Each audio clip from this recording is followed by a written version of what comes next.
Hey fragrance fans, welcome to another video from Proverbs 27:9 Fragrances.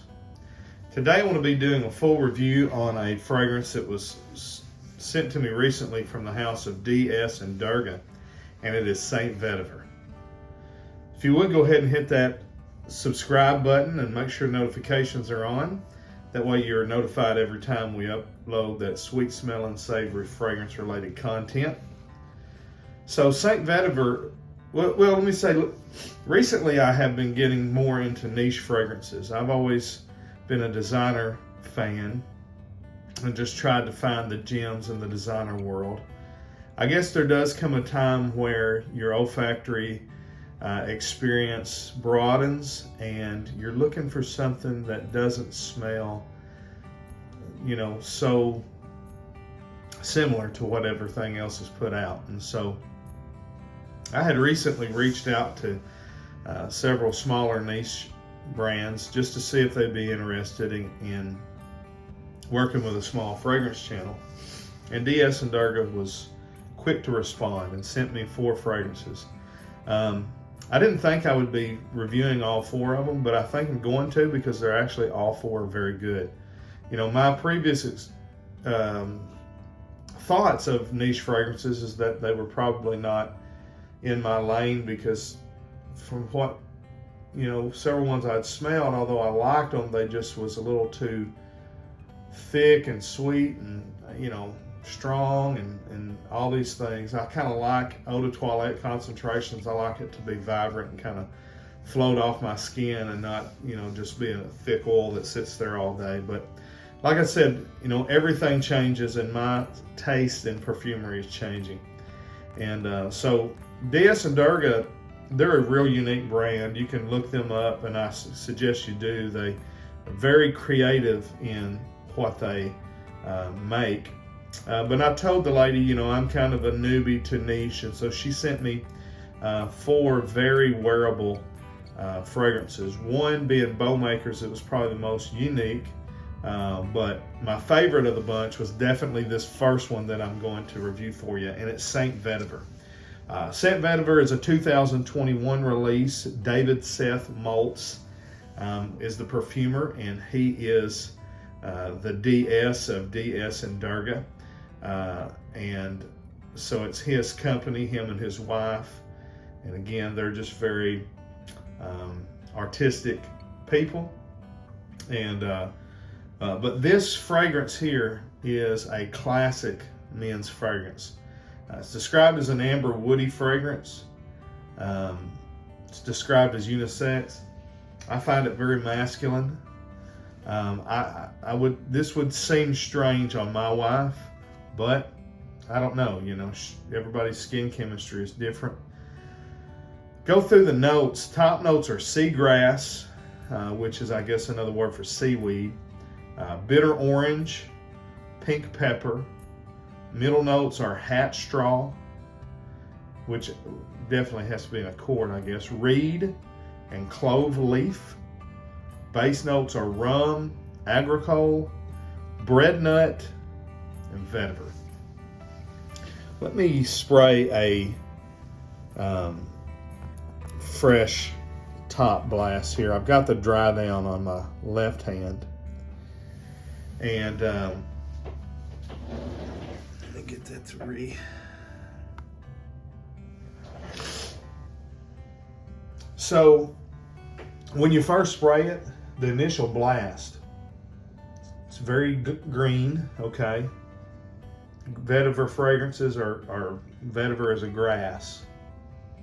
And so if you don't like green fragrances, you're not probably gonna like a vetiver forward fragrance. But you got a citrusy blast. It's hard to tell that it's what type of citrus it is. It's not an overly orange note. It's not a, well, I guess when you think of a vetiver fragrance with an orange top note, you're thinking, well, that probably smells just like Terre de Hermes. But actually, to me, the vetiver fragrance that this smells the closest to is Guerlain Vetiver, which is absolutely a timeless classical vetiver fragrance. This does not smell like Terre de Hermes to me. It's spicy, it's herbal. It's a dry vetiver, and it doesn't say what type of vetiver it is, but it's not a dirty vetiver to me. It's a little dirtier in the opening than it is in the dry down. And I think that's because you've got that seaweed, that sea kelp, whatever it is. I think it kind of gives it a little bit of a, maybe a dirtier, but it's very spicy. The clove and the pink pepper pop a lot in the opening. The rum is a sweet rum agricole. I looked that up, and it's like a, rum, I guess, is made from sugar cane. And so it's a sweet, boozy note. Bread nut is a fruit. I have no idea what that smells like. But in the dry down, which I have on my left hand, it cleans up, it gets more clean. It's still dry. It's not a juicy, citrusy, but there is a fruity nature to it. That booze stays. I've had my dry down probably 3 hours. It's still boozy. It's still herbally and spicy with a nice, clean, dry vetiver. So if you're familiar with vetiver fragrances, I think that probably is a pretty good description to you, what it smells like. It smells just like an updated version of Guerlain vetiver. It's really nice. It's very, I think, easy to wear.